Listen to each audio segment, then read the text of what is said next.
Macam Imam Ghazali tadi, nama dia Muhammad, dia juga dikenali sebagai Ibnu Muhammad sebab bapa dia Muhammad. Dikenali juga sebagai Abu Hamid sebab anak dia nama Hamid. 3 nama. Mungkin tuan-tuan masih ingat lagi satu kisah dalam waktu perang, orang nak jaga kemah Nabi Muhammad. Masa tu dah malam dah. Jadi orang pun buat pengumuman, siapa nak jaga kemah Nabi Muhammad malam ni? Kita ambil satu contoh lah. Orang tu nama dia Sufyan. Saya. Siapa tu? Sufyan. Okey, Sufyan. Orang kedua, siapa nak jaga kemah Nabi Muhammad malam ni? Saya. Siapa dia tu? Ibnu Halim. Ibnu Halim pula. Okey, Sufyan ada, Ibnu Halim pun ada. Baik, orang ketiga, kita nak 3 orang. Siapa lagi nak sukarela jaga kemah Nabi Muhammad? Saya. Siapa tu? Malam tak nampak. Abu Zulfiqar. Okey, Abu Zulfiqar. Okey, datang sini 3 orang. Sufyan pun datang, Ibnu Halim pun datang, Abu Zulfiqar pun datang. Bila sampai di depan ketua ni, tengok-tengok seorang je datang. Tadi 3 orang, siapa seorang? Dan kamu siapa? Saya lah Sufyan, sebab nama dia Sufyan. Habis Ibnu Halim tadi siapa dia? Saya lah juga, sebab bapa saya nama Halim, Ibnu Halim. Betul lah. Tu Abu Zulfiqar tadi, saya lah juga. Kenapa? Anak saya nama Zulfiqar. Jadi 3 pun nama dia. Sufyan pun nama dia, Halim pun nama dia, Ibnu Halim pun nama dia, Abu Zulfiqar pun nama dia. Kenapa kamu 3 suruh angkat tangan 3 kali kamu menyahut? Sebab saya nak kampui seorang. Saya seorang nak jaga Nabi Muhammad, nak pahala lebih, punya sayang kat Nabi Muhammad. Jadi biasanya orang Arab ni 3 nama lah. 3 nama. Selain daripada kitab Ihya Ulumuddin ini, ataupun ringkasannya kitab Bimbingan Mukminin, pada saya ada beberapa kitab lagi, sama ada yang bahasa Arab dan ada juga yang terjemahan. Salah satunya kitab Al-Munqidh Minad Dolal, selamat daripada sesat. Yang kedua, karangan Imam Ghazali, Risalah Laduniyah. Yang ketiga, Mishkatul Anwar. Yang keempat, Kimia As-Sa'adah, kimia kebahagiaan. Kitab Kimia As-Sa'adah ni kita ada sentuh sikit-sikit dulu. Ada 11 fail semuanya. Kita ada ajar sikit di sini, walaupun bukan keseluruhan. Ini kitab-kitab yang ada dalam simpanan saya. Yang tak ada dalam simpanan saya lagi banyak lah. Sebab Imam Ghazali ni kata setengah pendapat, kitab-kitab dia hampir 100 buah.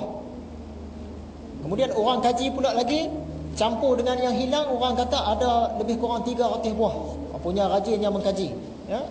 Antara karya-karya Imam Ghazali yang popular, yang lainnya, Maqasidul Falasifah, Tahaffut Al-Falasifah, Minhajul Abidin, Tafsir Al-Ghazali. Imam Ghazali ni dia ada buat satu tafsir Quran. Kata orang tafsir ni sampai 40 jilid. Dia tafsir Quran tu. Tapi sayangnya, semasa orang Mongol serang Baghdad ni habis musnah, kitab-kitab tu dibakar. Orang Mongol ni dia tak ada Tuhan, dia bakar habis kitab-kitab tu semua. Jadi banyaklah karangan Imam Ghazali yang hilang. Rugilah kita ya, termasuklah tafsir Quran Imam Ghazali. Kemudian kitab Fadaih Al-Batiniyah wal Fadail Al-Mustaziriyah, Majalis Al-Ghazaliyah. Yang ni anak murid dia karang. Imam Ghazali ni dia bagi kuliah. Sebab sedap sangat kuliah dia, satu hari anak murid dia terfikir nak salin apa yang dia cerita. Jadi anak murid dia pun dia susun balik kuliah Imam Ghazali ni. Kemudian dia tunjuk pada Imam Ghazali, Tuan Imam cuba cek betul tak apa yang Tuan Imam cakap dengan apa yang saya tulis. Imam Ghazali sahkan, dia buat satu kitab. Nama dia Majalis Ghazaliyah. Kemudian kitab Mizanul Amal, Al-Iqtisad fi Al-I'tiqad, Sirrul Alamin, Al-Ma'arif Al-Aqaliyah, Kitabul Arba'in, Jawahirul Quran, Ayyuhai Walad, Hujjatul Haq, Qisasul Mustaqim, dan banyak lagi. Banyak lagi kalau nak senarai ya. Yang popular di negara kita ni antaranya kitab Minhajul Abidin. Ramai tok-tok guru ajar kitab tu. Dan juga ringkasan ni lah, Bimbingan Mukminin. Ramai orang ajar ringkasan kepada kitab Ihya. Dan juga kitab Ayyuhai Walad. Yang lain-lain tu biasanya susah nak jumpa orang ajar. Jadi Imam Ghazali ni seorang yang hebat lah. Sebab pada zaman dulu nak menulis ni susah. Nak cari kertas pun susah, cari dakwat susah, cari pen pun susah. Bukan macam sekarang ni, tekan komputer boleh tulis, laju je. Sungguh pun dalam keadaan yang macam itu, Imam Ghazali dia boleh tulis, orang kata ratusan kitab. Dengan mengajar lagi, dengan belajar lagi, dengan ibadahnya hebat lagi. Itu yang kita rasa heran tu. Sebab tu orang kata Imam Ghazali ni pun salah seorang daripada wali-wali Allah juga. Yang kita zaman sekarang ni, petik komputer je boleh menulis, apa kitab pun kita tak buat. Sebab kita tak mampu. Imam Ghazali zaman dulu dia buat ratusan kitab. Apakah kitab-kitab ringkasan Ihya Ulumuddin yang popular di rantau Nusantara ini? Di alam Melayu ni ada kitab-kitab ringkasan dia. Salah satu yang popular kitab Bimbingan Mukminin lah. Itu yang popular lah ya. Kemudian kitab Bidayatul Hidayah. Yang ketiganya kitab Hidayatul Salikin yang disusun oleh Syekh Abdul Samad Al-Falimbani, orang Palembang, Falimbani. Kitab Hidayatul Salikin ni huraian kepada kitab Bidayatul Hidayah, karangan Imam Ghazali. Yang keempatnya kitab Sairus Salikin karya Syekh Abdul Samad Falimbani juga. Ni semua ada kait-mengait dengan kitab Ihya Ulumuddin. Susah nak cari orang mengajar kitab ni, kitab Ihya Ulumuddin terus. Biasanya mereka mengajar ringkasan dia. Hadirin yang dirahmati Allah sekalian, sekarang kita pergi kepada sejarah Imam Al-Ghazali. Daripada masa dia kecil sampailah muda remaja, sampailah tua, sampai meninggal lah. Jadi Imam Ghazali ini dia lahir di sebuah kampung yang bernama Ghazalah. Sebab itu nama dia dinisbahkan kepada Ghazali. Nama sebenar dia Muhammad, tapi orang panggil Imam Al-Ghazali, sempena dengan nama tempat dia lah. Kampung Ghazalah ni terletak di mana? Di Tus.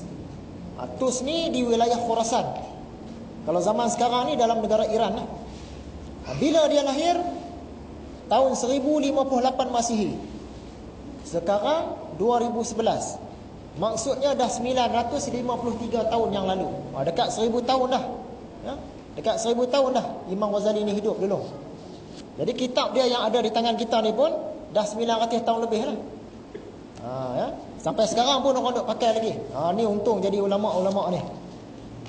Dia tulis kitab banyak-banyak, sampai sekarang orang pakai, sampai sekarang lah pahala mengalir kepada dia. Jadi Imam Al-Ghazali ni tuan-tuan, dia satu orang yang miskin lah, sebab datang dari keluarga yang miskin. Bapa dia bekerja sebagai tukang tenun kain, adalah kedai kecil satu. Pendapatan pun tak berapa lah, hidup dalam miskin. Sungguh pun miskin. Bapa dia ni satu orang yang soleh dan sangat suka dengan ilmu. Cukup suka belajar ilmu agama ni. Jadi bapa dia ni berdoa supaya dapat anak-anak yang soleh, anak yang bakal jadi ulama. Itu doa bapa dia. Doa bapa dia yang utama, ya Allah bagilah aku anak yang akan jadi ulama, orang-orang alim. Ni doa bapa Imam Ghazali. Dan doa dia diberkenankan. Sebab apa? Dia berjaya dapat dua orang anak lelaki, iaitu Imam Al-Ghazali dan adik dia nama Ahmad. Dua-dua orang pun jadi ulama besar. Berkat doa si bapa ni tadi. Kita bandinglah dengan doa kita pula. Kita bila nak dapat anak, apa doa kita? Macam-macam doa, tapi doa yang utama. Ada orang doa dia yang utama, ya Allah bagilah anak aku ni cerah, putih, melepak, yang paling atas sekali. Tak salah doa tu. Tapi kalau boleh doa utama dia tu jadi orang soleh, jadi pejuang, jadi ulama. Doa putih melepak tu bawah sikit. Tapi kadang-kadang doa putih melepak tu dah nombor satu dah.